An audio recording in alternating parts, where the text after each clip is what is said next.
Alrighty, we'll go ahead and get started. Thank you all for joining in the April education event. This event is being recorded, and welcome to Ready, Set, Retrofit. I'm sure more folks will trickle in, and we thank you all for joining in on this beautiful spring afternoon to today's webinar. This event is being recorded, and a link to the recording will be made available to all Northwest Eco Building Guild members and folks who registered for the event via Eventbrite a week after, so in about a week from today. We'll go ahead and get started with some announcements before we jump into our tonight's presentations. We'd first like to make a land acknowledgement. The Northwest Eco Building Guild acknowledges that we work on the unceded traditional land of the Coast Salish peoples, specifically the First People of Seattle, the Duwamish people, original stewards of the land, past and present. We honor with gratitude the land itself and the Duwamish tribe. I will post in the chat a local resource and organization called Real Rent. You can do something today to stand in solidarity with the First Peoples of this land by paying real rent. All funds will go directly to the Duwamish Tribal Services to support the revival of the Duwamish culture and the vitality of the Duwamish tribe. We welcome you all to learn about the traditional Indigenous lands you live on by visiting Native Lands website, which I will also post in the chat following my announcement. Welcome. Again, as I mentioned, this event is being recorded, and a recording of this event will be made available to registrants on Eventbrite and Northwest Eco Building Guild members. Please mute your microphone during the presentations. There will be 5 minutes after each presentation for questions and answers, and then a longer kind of free-form discussion session after each of the presentations. We have 2 awesome presentations this evening. If you have any specific logistical questions or challenges, there's my phone number and email on the slide. I can also post it in the chat, and I'll be monitoring that this evening during the event. I'd like to thank our sponsors tonight. Without them, these events wouldn't be possible. We'd like to thank 475 High Performance Building Supply. 475 has a passion for building science, sustainable material use, and passive house, for protecting the environment and making the world a better place. 475's mission is to supply essential materials, building components, and knowledge that will lead the transformation of North American construction industry toward making durable, high-performance, passive house, and zero-energy buildings. Whether your next building project is a new building or a retrofit, residential or commercial, a passive house, or just a very durable and comfortable building, they look forward to working with you on it. I'll post their website in the chat. Thank you so much, 475 High Performance Building Supply, for being a longtime Guild member. We'd also like to thank our sponsor, King County Green Tools. The Green Tools program is designed to help all King County stakeholders green their built environment while addressing critical environmental issues such as global warming, habitat restoration, solid waste reduction, and community planning. The Green Tools program provides technical assistance, hands-on training, and policy development through community partnerships in public and private sectors. Be sure to check out their documents and links pages for resources on a variety of green building topics.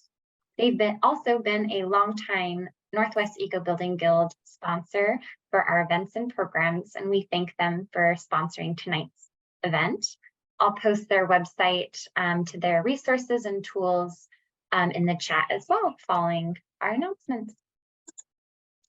Just a couple more announcements here. We have some upcoming Guild events. On April 29th, the Northwest Green Home Tour will be up and running.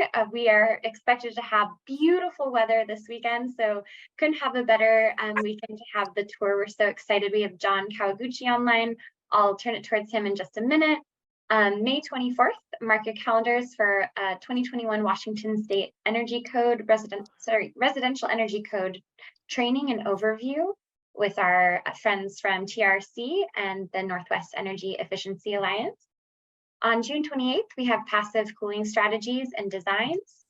And then on July 26th, we have incorporating biophilia in your next residential project. I'm looking at design strategies for a retrofit and or a new construction project. So really fun upcoming Guild events you won't want to miss this summer. With that, I think I'll pass it over to John. Welcome, John. Hello. My name is John Kawaguchi. I'm a member of the Eco Building Guild, and I am helping coordinate this year's Northwest Green Home Tour. I am sending some links in the chat. We are really excited this year about the tour. The weather is cooperating, it looks like. We've got sites from Mount Vernon all the way down to Portland, Oregon. There's 2 sites in Portland. There's a couple of sites in Olympia. Please, you can click on the links to learn more about the tour.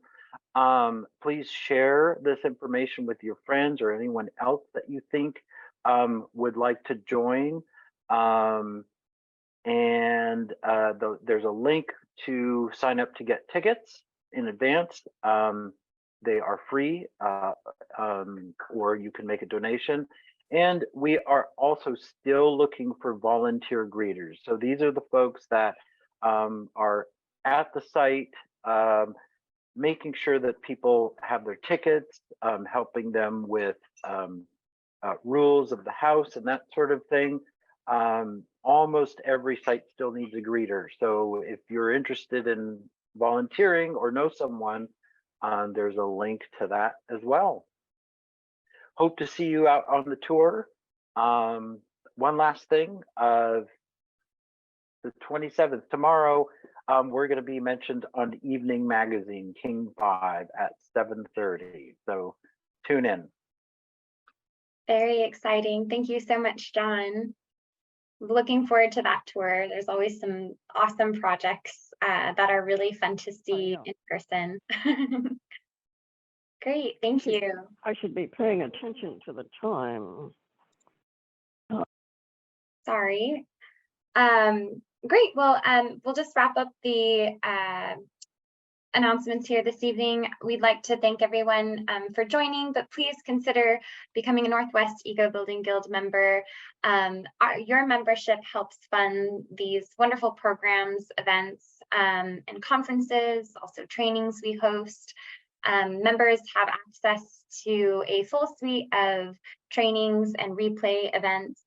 You have access to discounted pricing on all events, as well being featured on our Green Pages directory.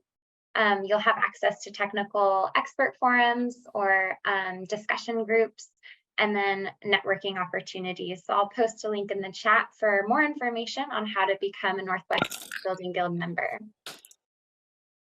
And then I'm really excited to introduce tonight's speakers, I should say. Sonia Auclair will be our first speaker tonight. Sonia is the Built Green Program Manager. She supports the Built Green program by overseeing its development, project certification reviews, and increasing its value to members and their projects. She brings with her more than a decade of experience across the AEC community and has worked with general contractors, subcontractors, engineers, architects, and municipalities. We're super excited to have Sonia Auclair on talking about the Built Green remodeling program, as well as some IRA tax incentives for retrofits and remodels for your next project. We're also super excited to welcome Brian Cowan. Brian is a building performance specialist and carpenter at Carlisle Classic Homes and a Passive House US certified builder and consultant. We're really excited for him to be sharing his personal and professional case studies in sustainable home retrofits, exploring challenges, best strategies, and incentive programs. Welcome, Brian.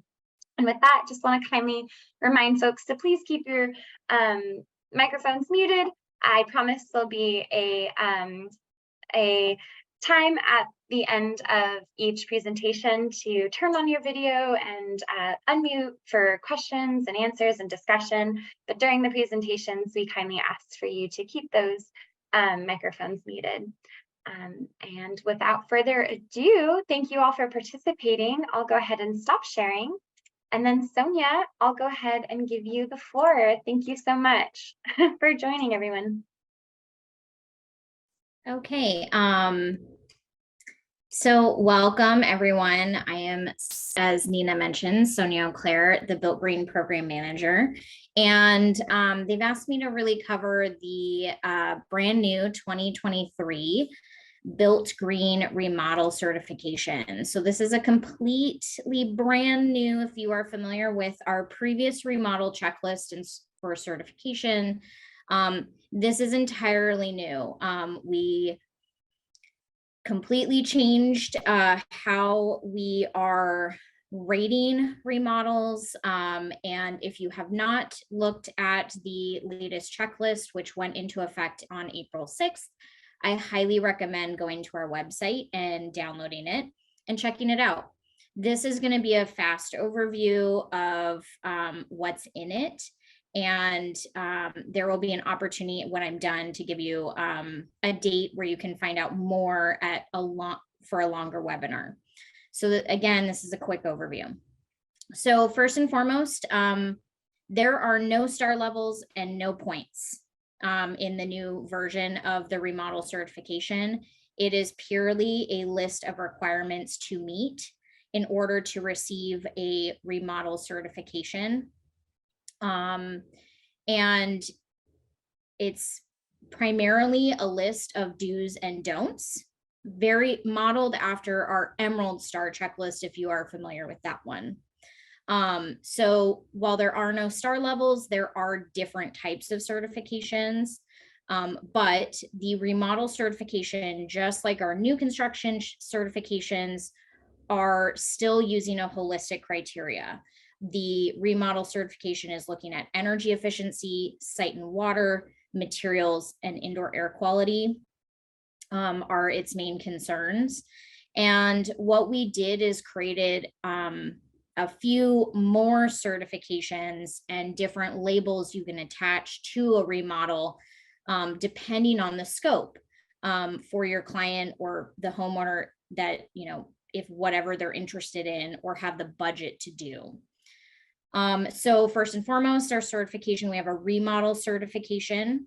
We also now have a water efficiency retrofit certification, an energy efficiency retrofit certification, and those are the certifications. The next thing we created were labels. Labels are kind of an upgrade to that certification that communicate a additional performance level. And really what these are focused on are additional steps in energy. So we have a zero carbon emissions label, as well as our traditional net zero energy label. So that a remodel that really went above and beyond some really cost-effective energy efficiency retrofits that will reduce its energy and carbon and hopefully, and in theory, lower utility bills.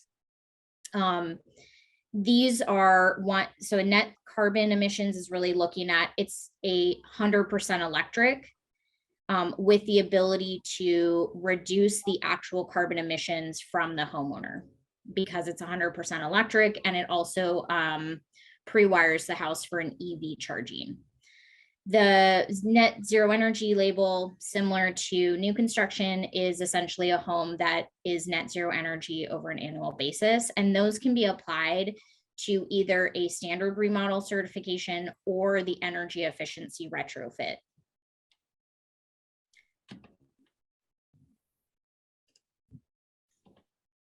So the other big change that we introduced with the new remodel certification is a new membership tier for Built Green. Some of you who are familiar with our program are familiar that we have a membership, a Built Green member. This is primarily geared for builders, contractors, vendors, architects, and designers. However, with remodels, we really came to realize that many homeowners may act as their own general contractor or initiate the remodel process rather than a builder. And so we have some remodel contractors or architects who are helping their homeowner clients through this process, but they might be a lower volume business that doesn't need all the benefits that a traditional Built Green membership offers. And so we decided to create a lower priced option for these remodel and these homeowners and lower volume remodel contractors. And we created a new membership called the Built Green Remodeler. So in this table, you can see that the benefits are different between the two. And so, you know, essentially what a remodeler is going to be able to do is at a very, cost-effective way, enroll their projects and certify their projects, as well as obtain a longer time period in which they are allowed to certify that project without accruing additional membership costs compared to a standard Built Green member. So what that looks like is the Built Green remodeler will pay $100 to create that remodeler membership, and then they will pay $75 per unit as an enrollment fee. And that enrollment fee covers the entire certification cost from our perspective. Now, there is still the cost of a third-party verifier. Again, Built Green is a third-party verified system, so that is still in place for all of these certifications. But in terms of the membership and enrollment fees, if you are a homeowner looking at this, your upfront Built Green fee would be $175 for the membership and the enrollment / certification cost. That, unlike the Built Green membership, does not need to be annually renewed to qualify for the certification at the end. You actually are allowed to you are granted a 5-year period from the time in enrollment to certify. Some of the benefits you don't get as a Built Green remodeler is you are not listed in the Built Green directory. These members do not get any discounts on Built Green events like our Built Green conference or other educational opportunities that have fees. They do not get to use our Built Green member logo, and they are also not eligible for Built Green awards.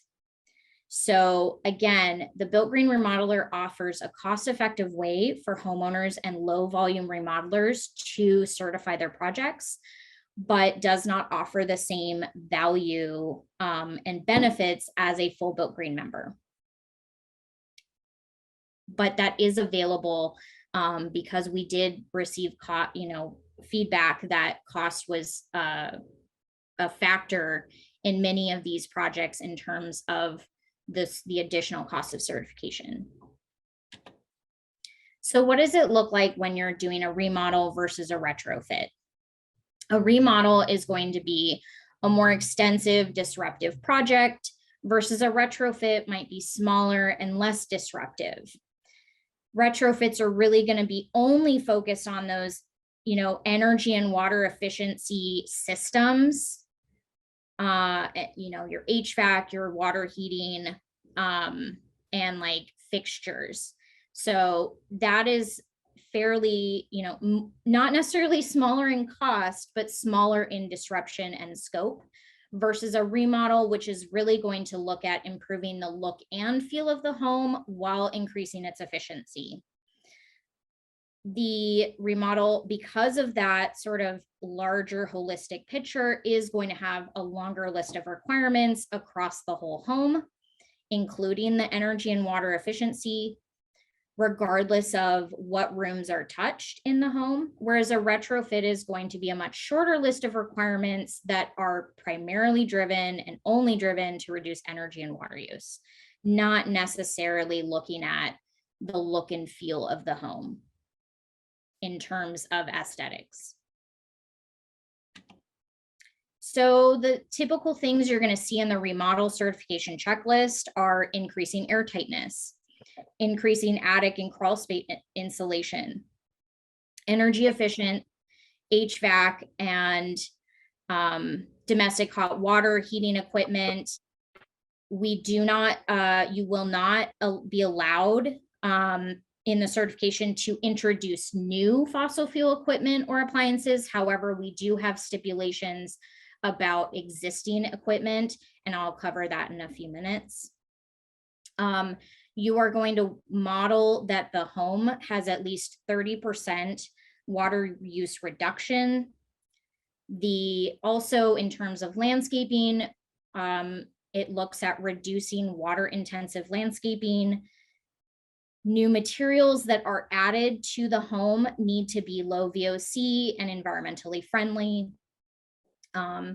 And then, you know, an overall recycling rate of 50% of all the waste needs to be earned for that project. That will be including demolition waste that is, you know, driven through the scope of the project.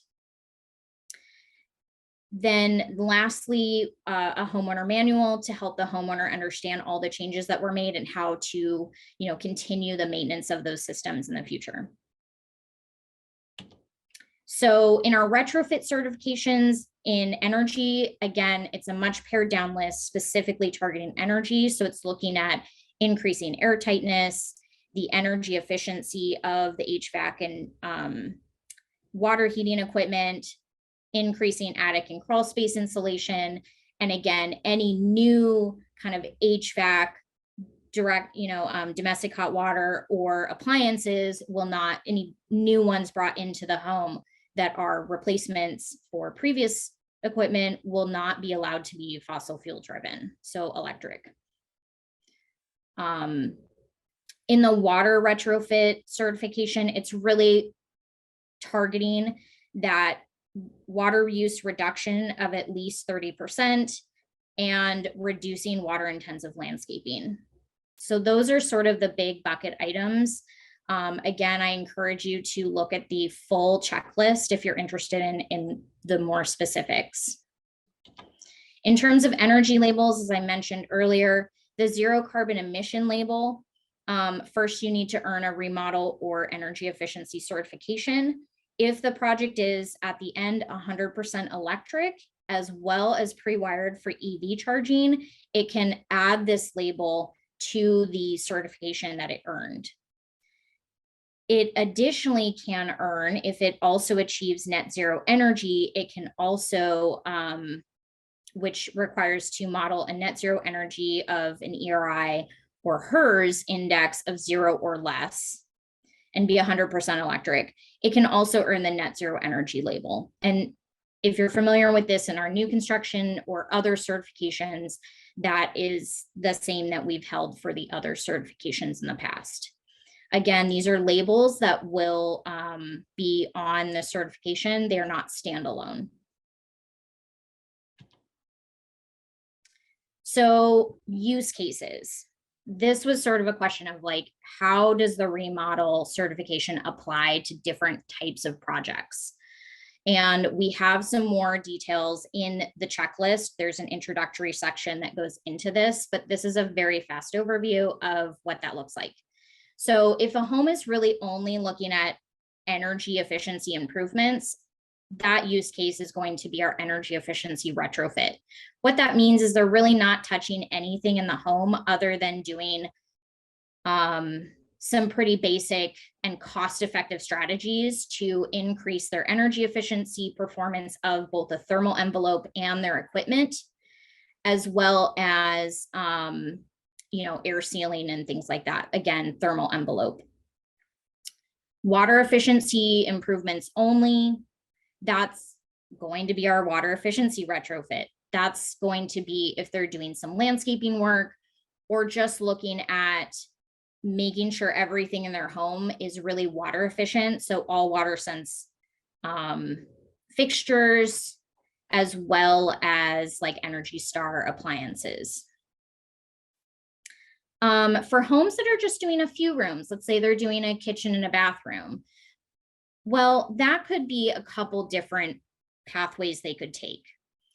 So they could do a remodel certification if they are addressing a few rooms and really, you know, getting their aesthetics and design and updating the look and feel.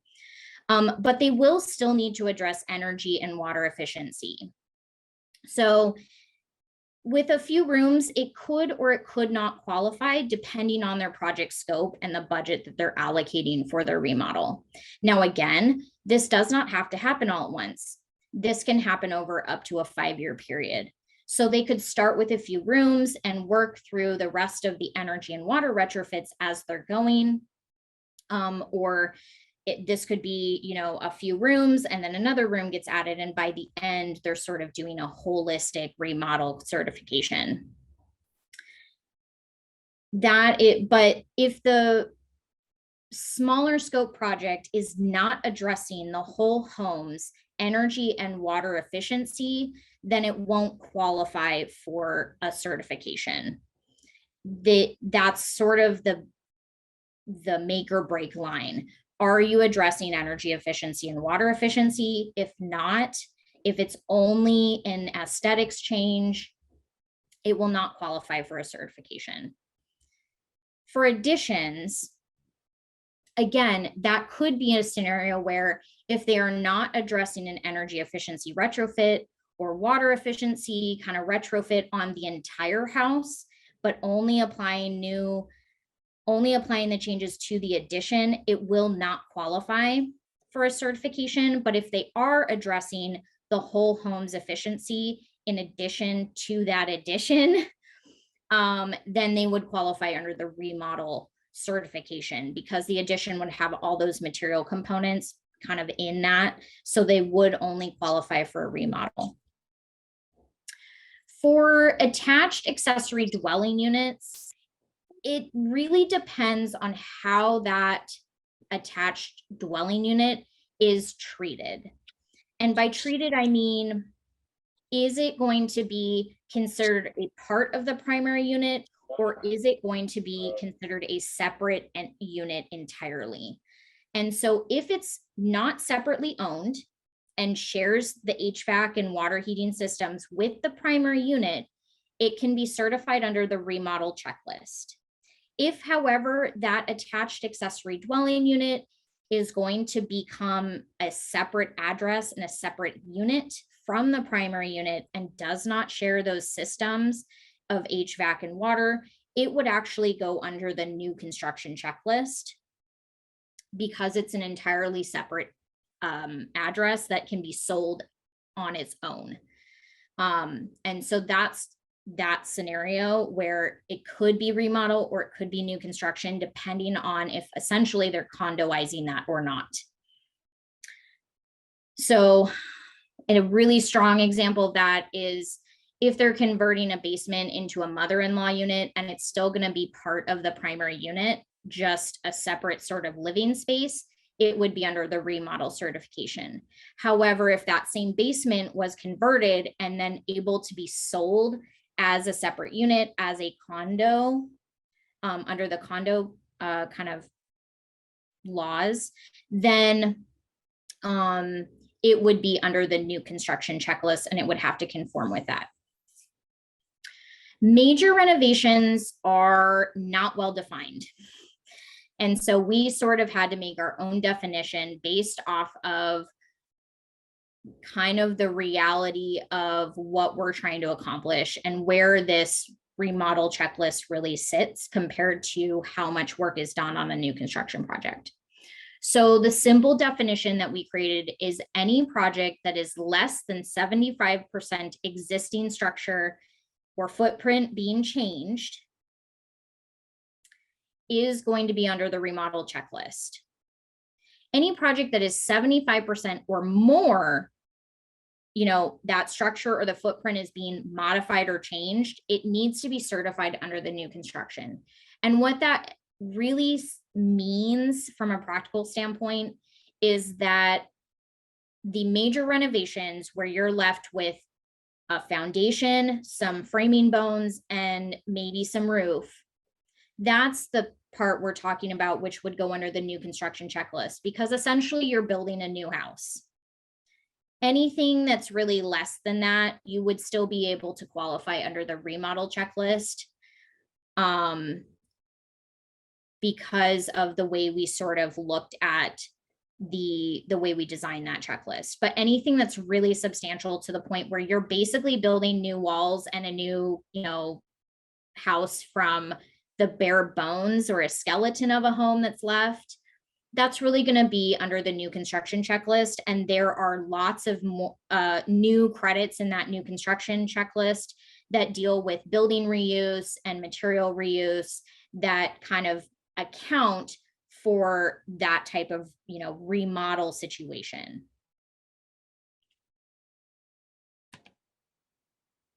So I mentioned earlier that we don't necessarily require certain equipment to be removed, like natural gas equipment. We inherently understand that ripping out everything in a house to require it to be remodeled and certified as a built green remodel is not environmentally friendly. So because, having materials stay in place as long as they can, as long as they're in serviceable life is inherently the greener option than creating more extraction and more waste. So for existing equipment that meets performance requirements and has not exceeded its expected service life for HVAC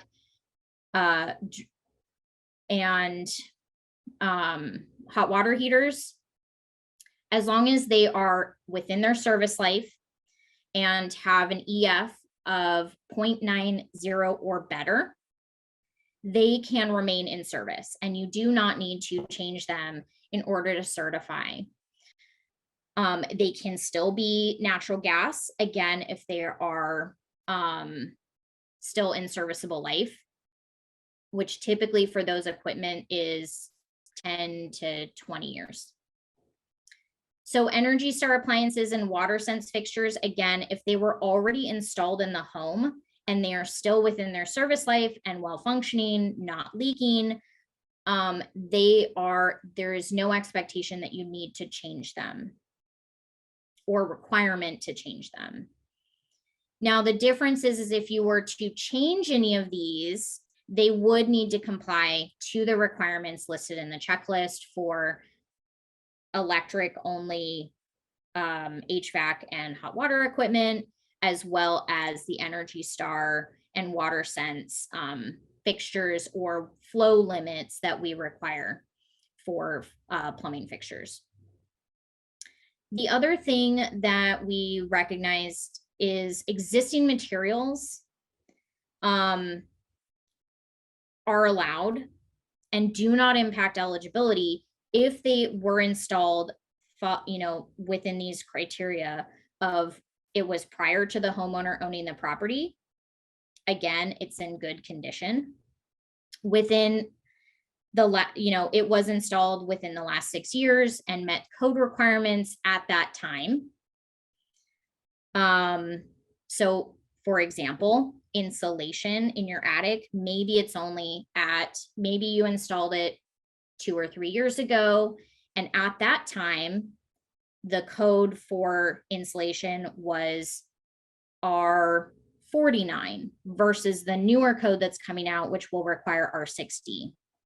If you met the code at the time that it was installed, and again, it's still within its normal service life, that you do not need to necessarily add more or change it. Because at the time you did it, that was the code and that was what was required. Now, if you have more, even better, but that's not going to keep you from certifying. Any materials installed prior to enrolling for a built green certification, this is due to the understanding of maybe you were not aware of the requirements of the certification, and so there is some allowance for that. And then again, if the material has at least 10 years left in its expected service life, we will also grant sort of an allowance for that material to stay in place. Now, new materials that are brought in must conform to the material requirements that are in the checklist, but we did want to, for example, let's say somebody installed some luxury vinyl flooring in their kitchen 2 or 3 years ago or 5 years ago, that would still be allowed, even though that type of flooring is not an eligible flooring option under the new checklist. So even though it was installed already, it doesn't preclude the house from getting a Built Green certification.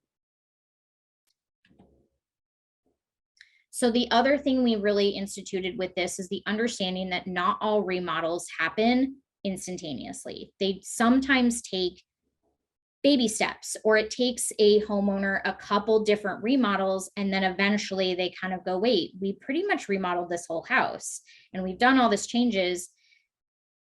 So we created what's called our step ladder approach. And first off, projects have, like I said, 5 years from the time in enrollment to certify or upgrade certifications. So what that means is when you enroll the project, you have 5 years to get the initial certification. If once you get that initial certification, you would like to upgrade it, let's say you had a retrofit certification and you'd like to upgrade that to a remodel, you can do that 5 years from the time of that initial certification. Or if you would like to add a label, you can, once you certify within 5 years, add a label. So let's say you do some energy efficiency upgrades and within the next 5 years, you install solar panels and you take the home to be net zero energy. You can apply to, as long as you've already achieved a certification, you can apply to add that label within 5 years of that certification. And this is so that people can document changes that they might have further taken after the initial kind of other budgetary items, or maybe they changed their minds or got different budgets. So we can definitely look at that. And the other step ladder approach is that if you earn a retrofit certification, you can use those certifications to replace the energy and site and water requirements in the remodel certification checklist. And basically you just say, I've done all of that already. And those go towards that remodel certification. So then what you would be looking at is you wouldn't have to worry about your attic insulation, your duct sealing, your air sealing. We've already said it's been taken care of. So those requirements would be taken off of the checklist.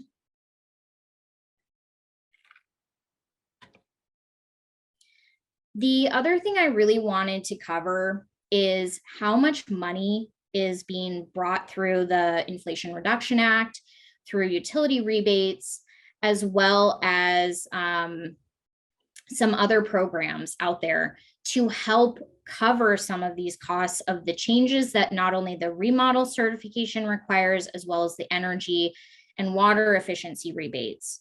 So I have taken a look at all of the different sources, and we're actually going to be releasing a blog post next week. So if you're not signed up for our newsletter, please sign up at builtgreen.net so that you can get notified when that blog post comes out. But for low and moderate income households with the Inflation Reduction Act, there will be over $22,000 combined in tax credits, utility rebates, and Inflation Reduction Act instant discounts available to apply to the types of changes that are required under the remodel or energy efficiency certifications. For higher income households, there is a little over $10,000 in tax credits and utility rebates available again for some of these improvements. And those, the money available covers home energy audits, heat pump installations for HVAC and domestic hot water heating, air and duct sealing, insulation, window replacements, door replacements, which I forgot to list on here, LED lighting, Energy Star appliances, induction cooktops, water sense toilets, and irrigation timers. Now, some of the utility rebates do vary in by which utility you're under, as well as, your income really kind of dictates how much of this money you're eligible for. And so we will have a lot more resources. Rewiring for America is a great resource right now to really, you can type in your zip code and income for your household to see how, you know, which tax credits and rebates you qualify for. Now, the Inflation Reduction Act instant discounts will not, is not expected to kind of go into effect until early 2024. And that's because the money for those instant discounts are given from the federal government to states, and then the states are implementing and distributing that money. And so the systems are in being created by like the Department of Commerce in Washington State right now and other programs. So some of those instant discounts, which will be directly applied to the contractors and the costs rather than like a after the fact rebate, those will be distributed starting in early 2024. And so there will be more information about that, but that's the money planned in terms of what the federal government is kind of pushing out to the states for those projects. In terms of our labels, there are some additional rebates that go into trying to accomplish our zero carbon emissions label rebates or labels and the net zero energy. So for zero carbon, they have some additional electric panel upgrades, both an instant discount and a tax credit, as well as wiring upgrades that might be needed to accomplish electrification, and the electric vehicle charger that is part of that label requirements. Now the charger itself is not required, but the pre-wiring is. But there is a tax credit available now for $1,000 if somebody wanted to go and actually install the full charger or receptacle. So some of these are income qualified. So you know, the range that is available specifically to target some of these, the zero carbon emissions label changes, would be anywhere from $1,600 to $8,100, again, depending on your income. For the net zero energy label, there are the 30% of cost rooftop solar tax credit available now for anyone installing solar. There are also the same, you know, wiring and panel upgrades and the EV charger if somebody wanted to also install that to go along with their rooftop solar and net zero energy. And one more in addition is that there is a modeled energy reduction of 15 to 35%. And that will be a rebate through the Inflation Reduction Act. And since the net zero energy label does require you to use a modeling to show the reduction in energy use and to show that net zero energy performance, this would be something that a project going after net zero energy could take advantage of. And so if you total all of these up, I put in a average number for some rooftop solar. So it's at least $9,000, but it could be more depending on, you know, how much solar they're installing. And sort of that fluctuates also with the energy reduction rebate, because it changes based off of like how much you reduced and then also your income. So there is some fluctuation there, but at least at the bottom end is about $9,000 to go for net zero energy.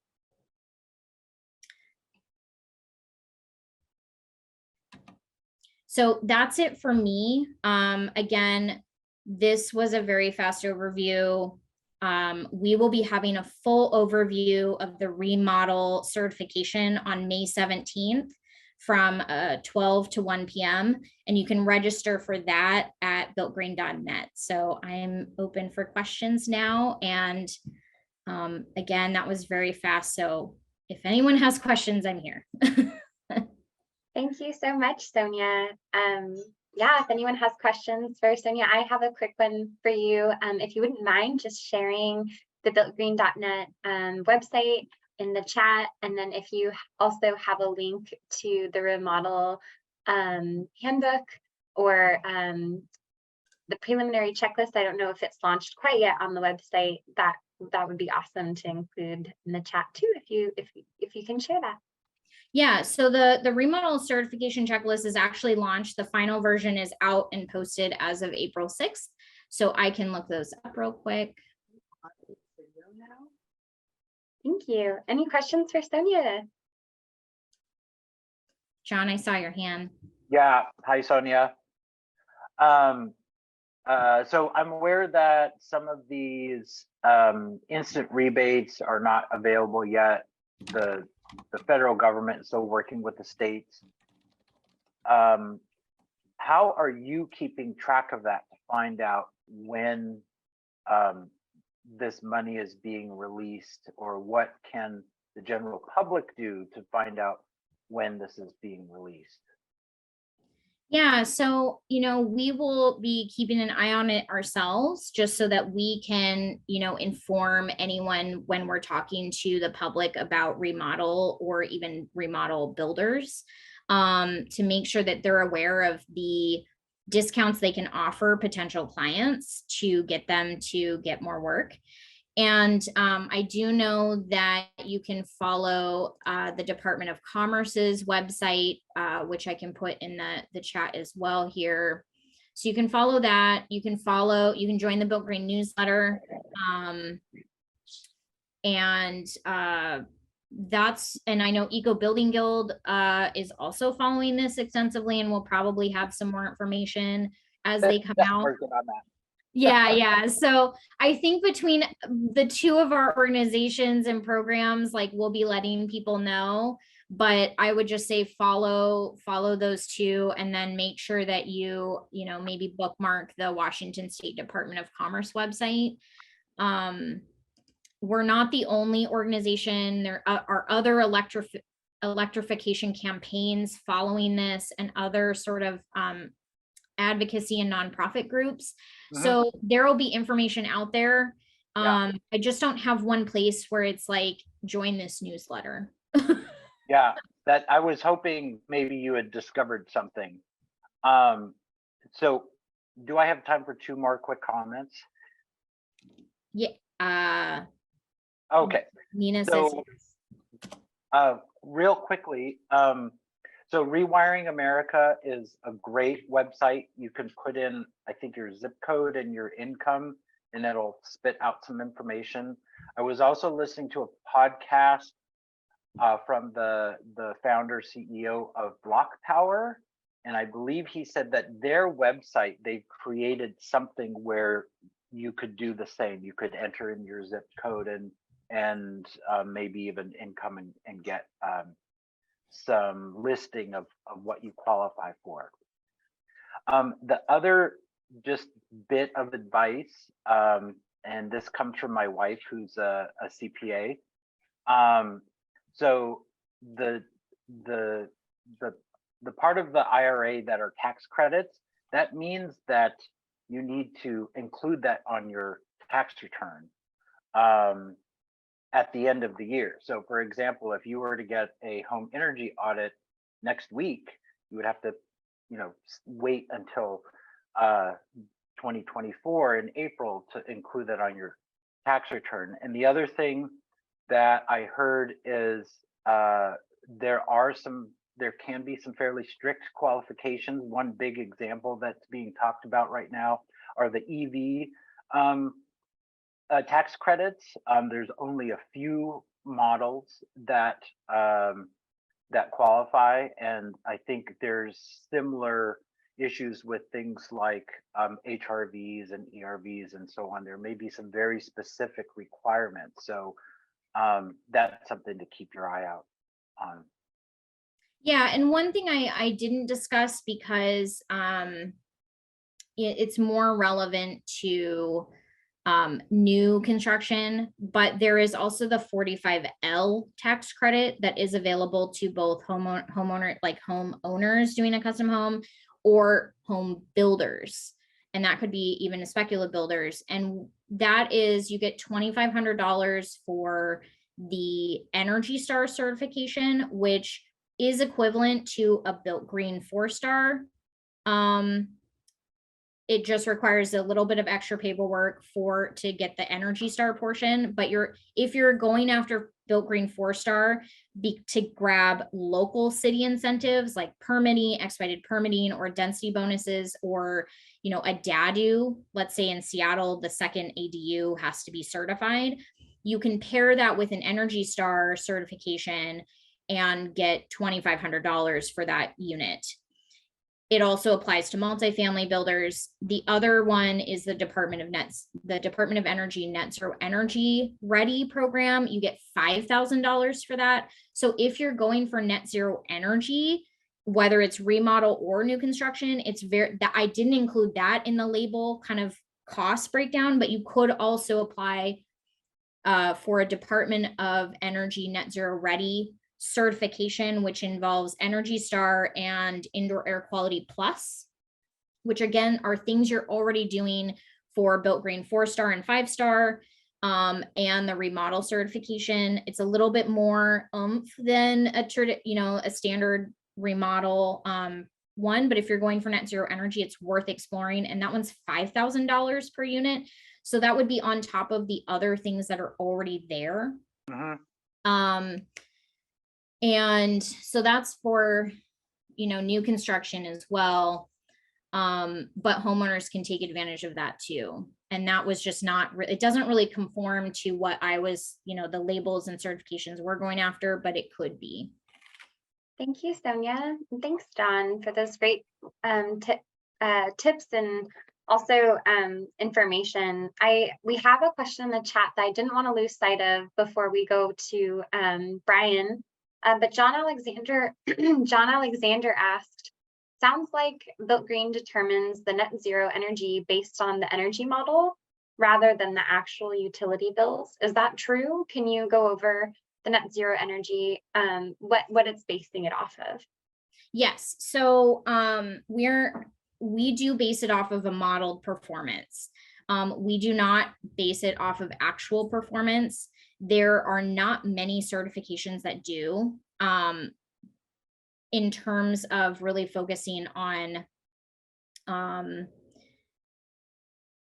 of the construction process. And that's really because we want to offer this as quickly as possible and as streamlined as possible for both the building community and homeowners.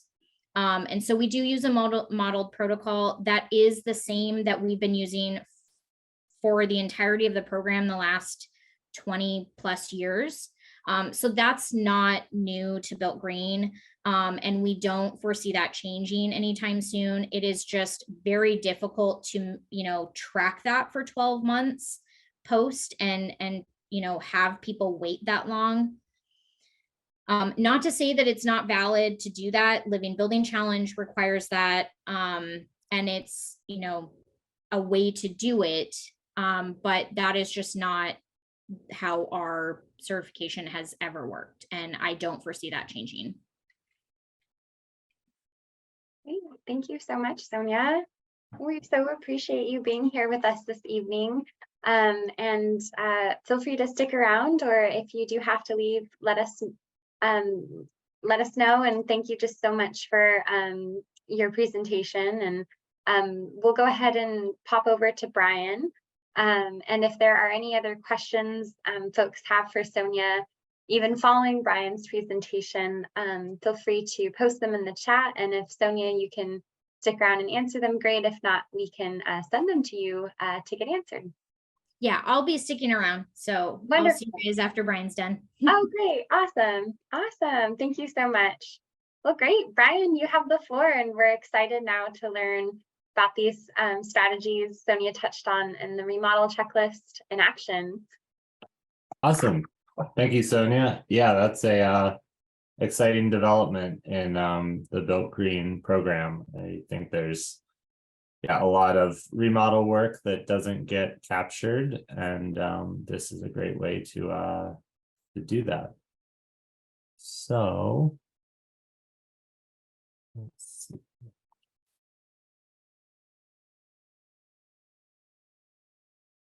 Everyone see that? Not quite yet. Okay. Sorry about that. Oh. Let's see. Awesome. Yep, we see your screen now. Great, thank you. Cool.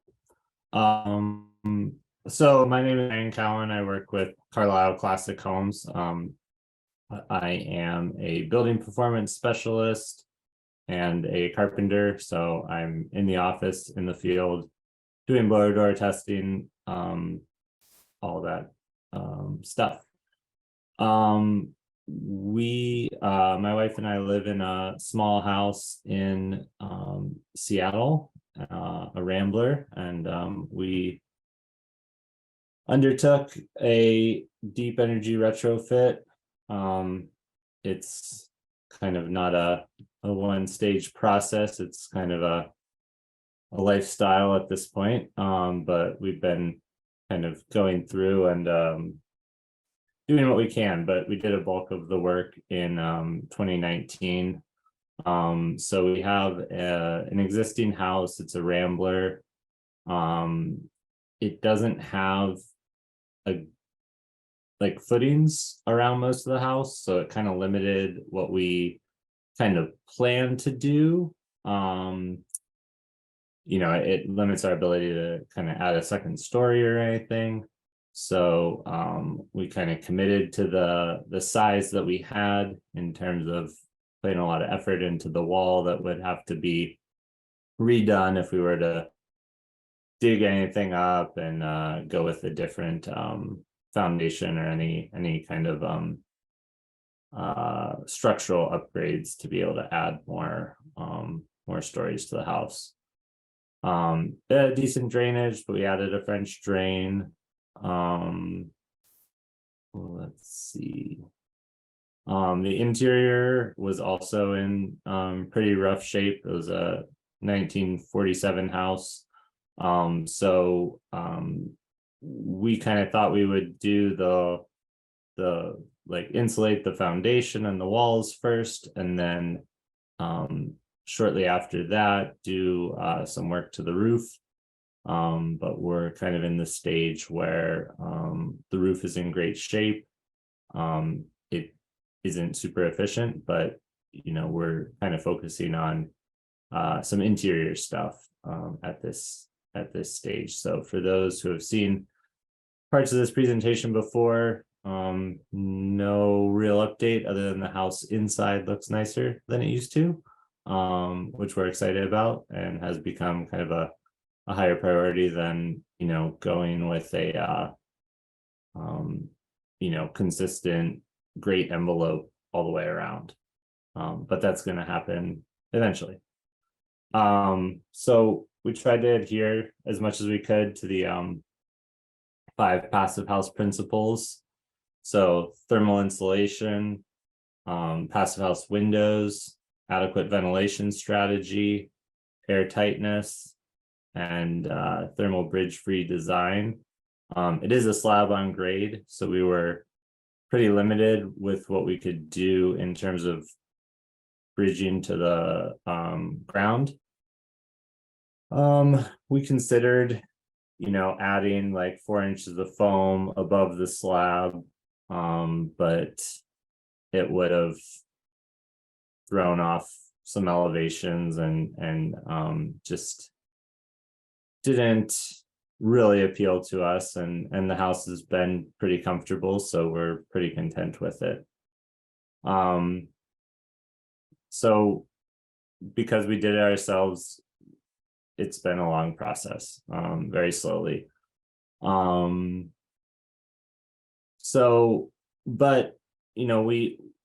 we kind of made a good plan after we had lived in the house for a couple of years. And I think that's an important part. Anyone that I talk to that has bought a house, they have a lot of great ideas in the beginning, and that's good. But I think that eventually, if you live in a house for a couple of years, you get an idea of where the cold spots are, you know, whether it's, you know, humid, where there are cobwebs in the house and mold. So, you know, after living in it for a couple of years, we had a good idea of what we wanted to accomplish. So the walls were kind of the main thing, and we worked on, you know, the Passive House principles of quality insulation and airtight construction. So air sealing and exterior insulation. We went with a Gutex product, which is a wood fiber insulation. There's a number of advantages to that. It's going to literally store sequestered carbon. It's very vapor open so that the house can dry out without a high heating load. So it'll dry out passively. Any humidity in the house or moisture in the house will be incentivized to kind of migrate out the wall, find its way to the rain screen, and either come out as water vapor or liquid water and make its way down to the ground, where it can be captured in our French drain or go right into the atmosphere. And then the siding is a hardy plank siding. So here's kind of a couple pictures of what we're dealing with. The SketchUp drawing shows kind of where the slab and the wall meet. You know, we didn't try to undermine the slab or anything or get any insulation under there. But we did put some EPS foam below grade, about 14 inches. And so that transitions to the upper wall insulation with kind of a series of tapes and liquid applied. But basically we sealed the foundation to the wall with a Viscon liquid applied product that 475 sells. And then we added 2 layers of 2-inch EPS.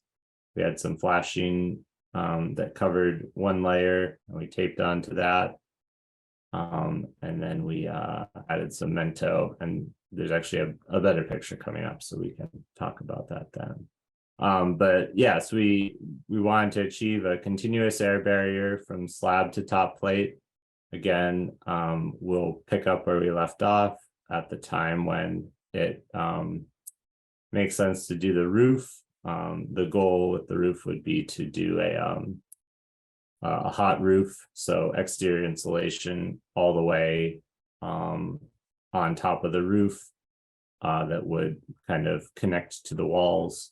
So it would be continuous exterior insulation around the house. Yeah. And so this is kind of a more wall focused photo of the Gutex itself. So it all fits together with tongue and groove. We did 2 layers that were 1.5 inches each. So a lot of overkill, you know, probably more insulation than our climate zone really needs, especially for as small as the house is. It's only just under 1,000 square feet.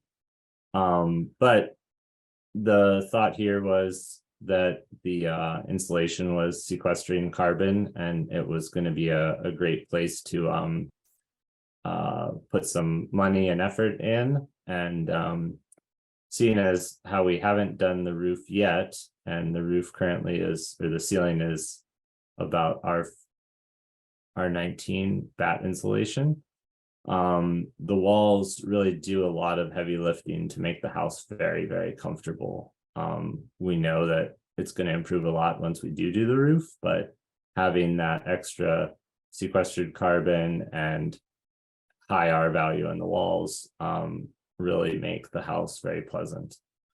So then other we tried to do a lot of material reuse from other projects. We're able to source enough wood to make the entire rain screen. The hot water heater, we were gonna go with, a heat pump hot water heater because they're more efficient, but in the end kind of decided on a regular electric hot water heater because of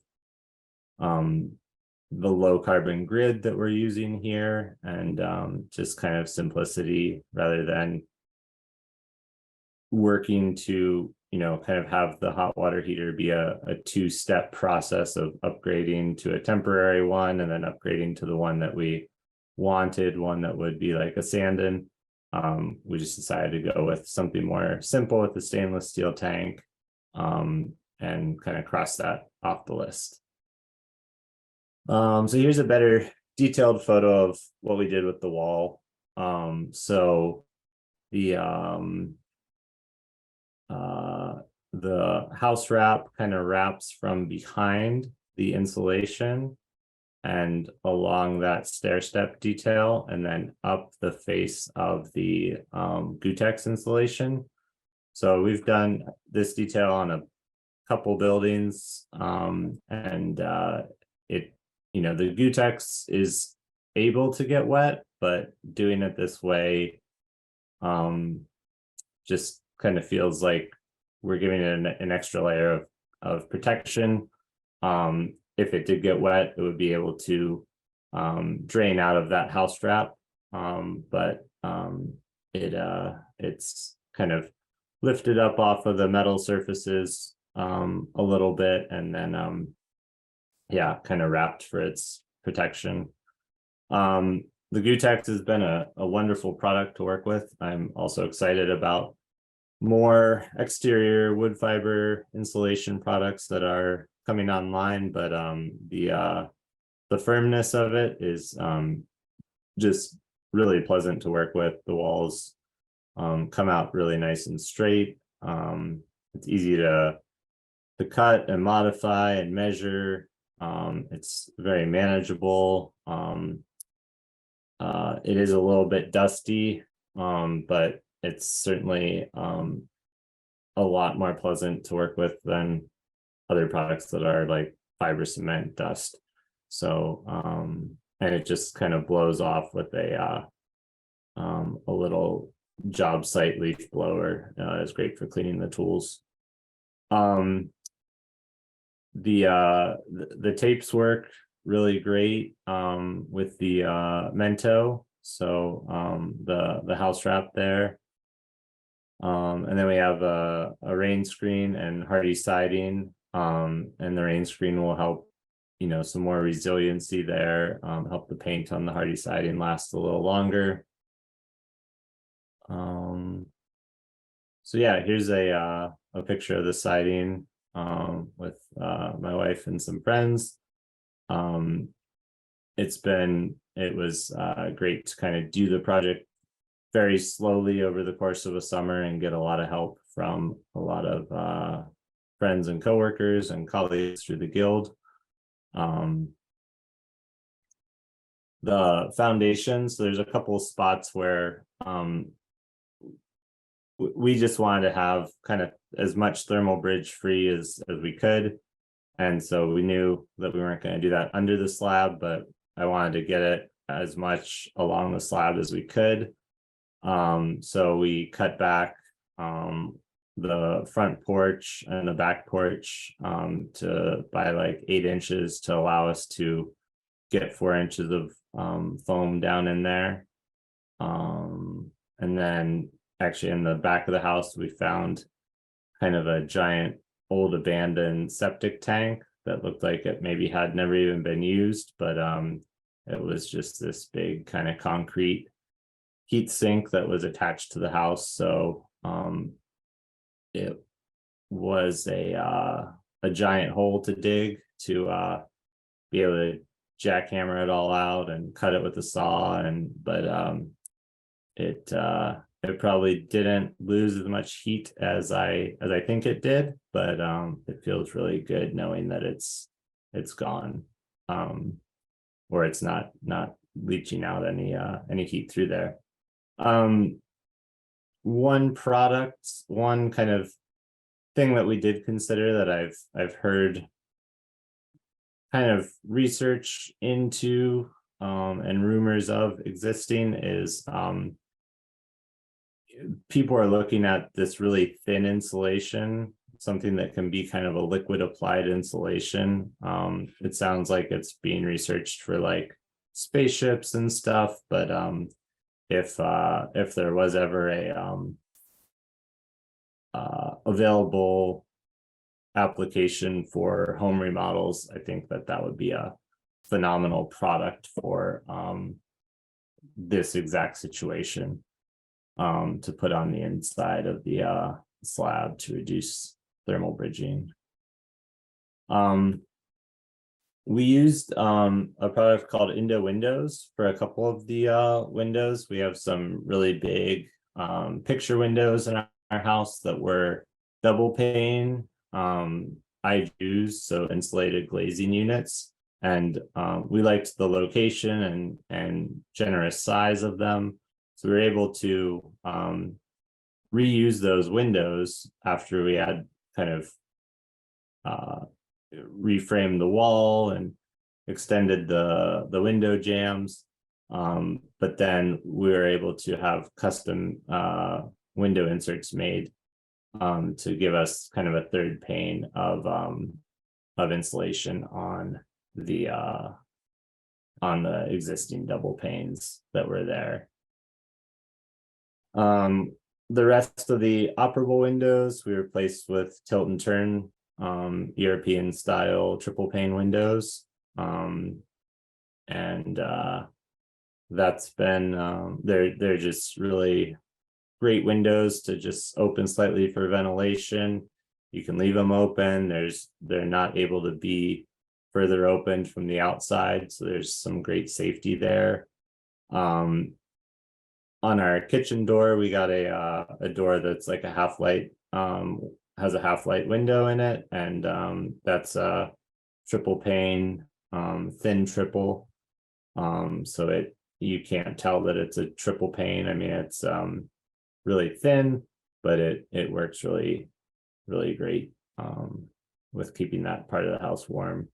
We also had this octagon window in the house, and I was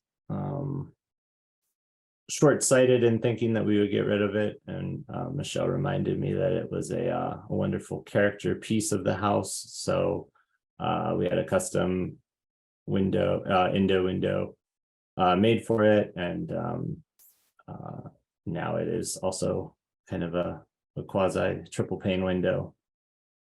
For ventilation, we went with the Lunos fans.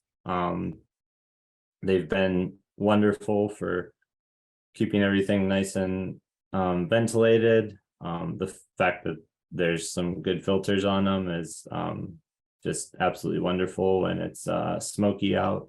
Our house has become quite the pleasant refuge in those kind of events, and I think all this stuff gets looked at in the eye of, or with the lens of efficiency and cost savings, but you know, the improved comfort and just the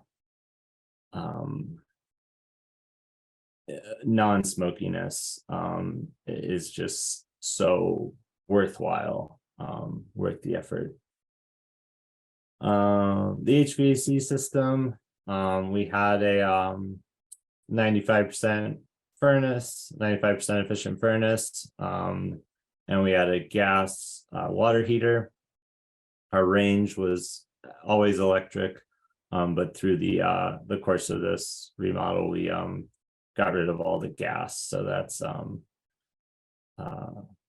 was kind of one of our low carbon goals. So yeah, so now the heat pump can also cool. We've had just some wonderfully pleasant days indoors, especially in the summer. You know, we do lose a little heat to that floor in the winter, but in the summer it also kind of has a little natural cooling.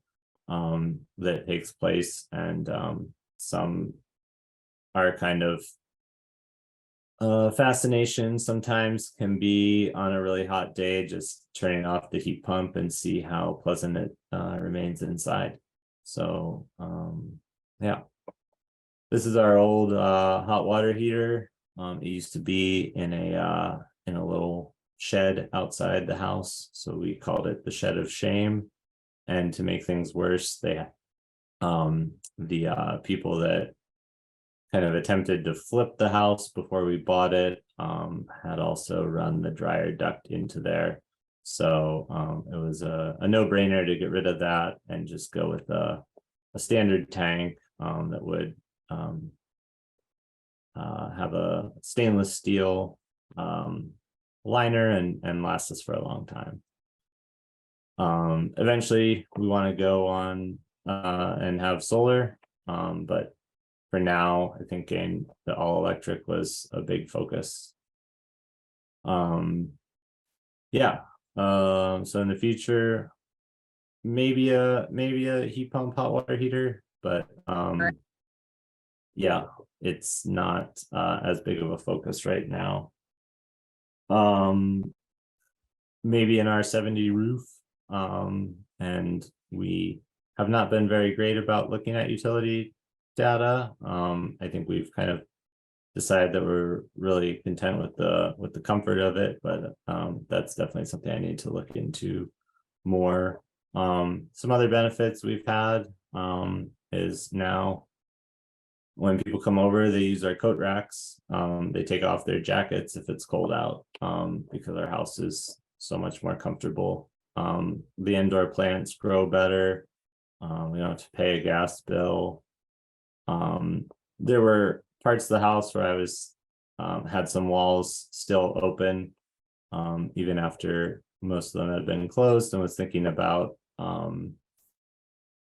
doing some kind of moisture monitoring. But after the couple of years it's been, I just really haven't had any issues or any concerns. I feel very confident in the wall assemblies. So rather than complicating things with a lot of data, I think I'm just gonna close up those areas and insulate. There's just no insulation on the inside wall, which the outside insulation does a lot of it, so it's fine. And then yeah, so talking about this project, certainly a huge thanks to people that from the Eco Building Guild and Carlisle Classic Homes that helped with it. I want to talk about a couple other products that work well with retrofits, because we're primarily a remodeling company. We do new construction, but I'm always interested in seeing how we can work with what we're remodeling to make it more efficient.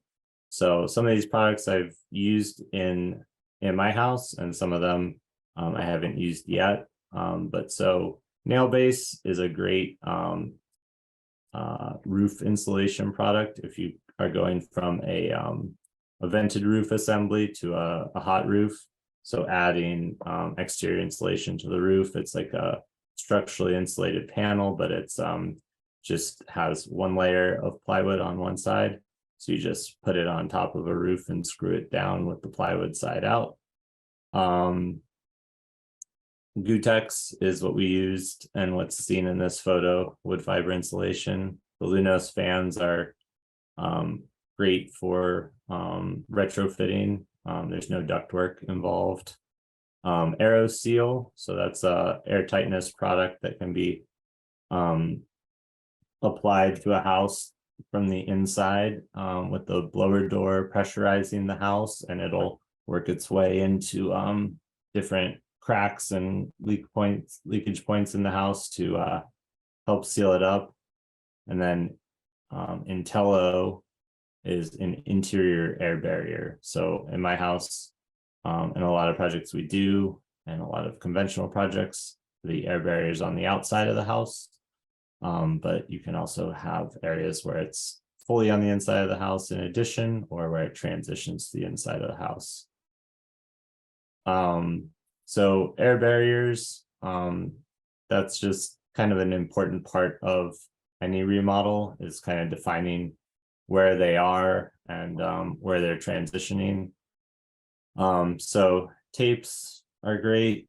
Membranes, liquid applied, there's a bunch of different strategies to get there. Here's some air sealing details, some Intello on the inside of a project, and then on the right is using aero barrier to seal up some houses. Another thing with remodels is just starting with an energy audit, getting an idea of what the blower door number is, what's good in the house, what can be improved, and having a third party kind of walk through that can be beneficial. There's a lot of different products out there and a lot of different scenarios out there, so getting an additional set of eyes on things can be very helpful and offer a lot of opportunities. And yeah, just talking to the homeowners or thinking through things as the homeowner, what you've seen in the house. From doing a bunch of energy audits, I always have the approach that people really know their house a lot better than I do, and I'm just there to kind of help them explain things. Like spider webs is a great one. People see that often, but they don't really associate it with air leakage, but that's a good indication that there can be some air leakage there. Second story additions, one thing to consider is if you can sheet the outside with 3/4 inch ply, then you can attach your rain screen battens anywhere. It doesn't have to be on the studs, so then you can kind of line things up and make things easier. And then this is a interior side of a ceiling, of a roof underside. So we had put nail base on the outside, and then we had used OSB on the inside to kind of create a cavity where we could have bigger bat insulation pieces up in the ceiling that would be kind of held up with twine, whereas with a 2x4 existing roof, there's not a lot of room for the right amount of or a large amount of insulation. So adding this can help you get more insulation on the underside of the roof. With any remodel, if it's a complex enough project, getting a load calc can be great information to design the system. We certainly have had or seen situations where HVAC people have designed heating and cooling in basement rooms that maybe only need heating because they're very cool in the summer, or aren't used often in the summer. So that can be a upfront cost that can help inform the design and potentially save more money. Programs for retrofits, obviously the Built Green remodel that Sonia was talking about is a great local program. There's Home Performance with Energy Star. The Passive House Institute has an Retrofit program, and then now FIAS Core Revive is a newer certification for buildings to help them achieve carbon reduction for existing buildings meeting passive level of performance. There's a lot of information on the FIAS website on that.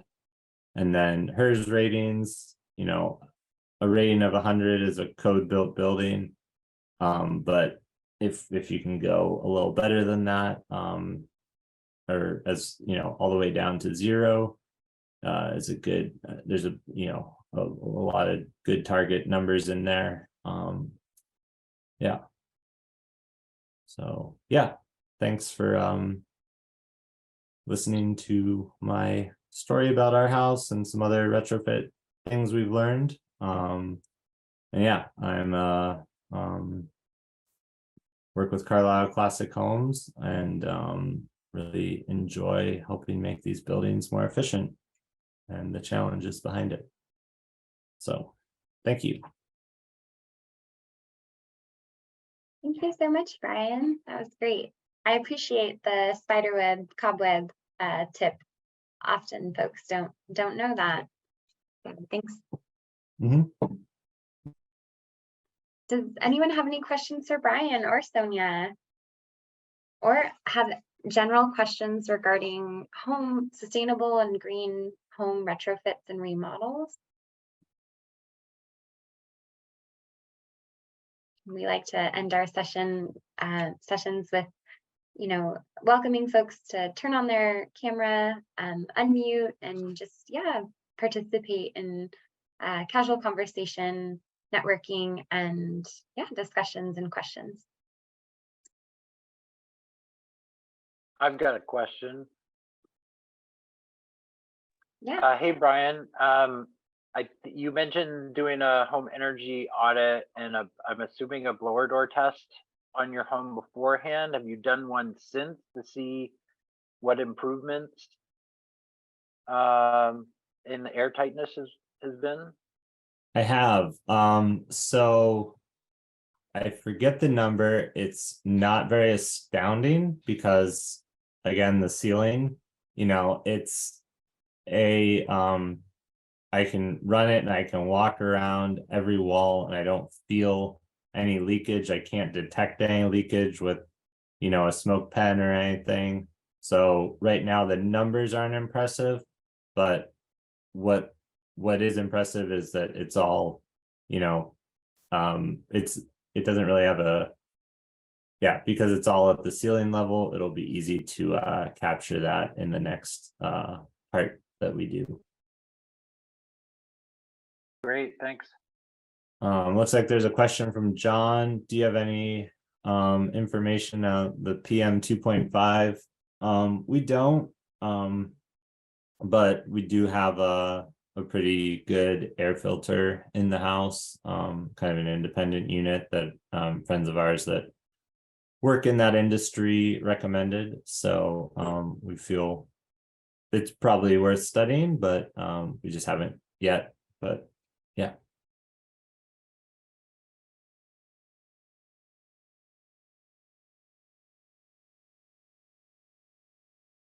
Any other questions?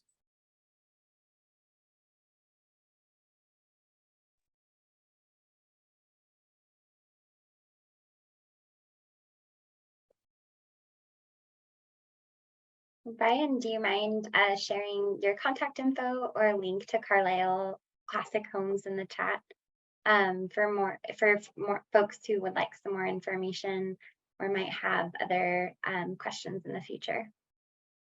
Great idea, Nina. Thank you.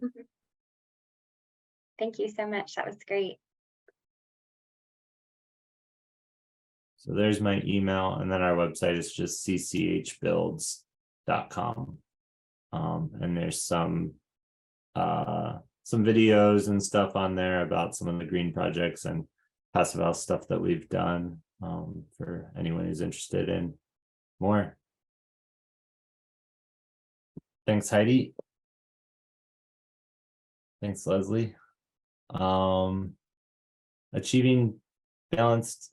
So Leslie has a question about how do you achieve balanced ventilation with the Lunos fans? So the way the Lunos fans work is there's a pair of them and they're always working where one is going out and one is coming in. So they're always kind of in balance. There are certainly some people that will point out that when you run your bathroom fan, then they're out of balance. And I fully acknowledge that, it's not the best system in that sense. when we decide to kind of encapsulate the ceiling attic area, we're considering adding a more dedicated HRV that would have more balanced ventilation, that would take into account any bath fan or kitchen vent fan that's being used. But great question.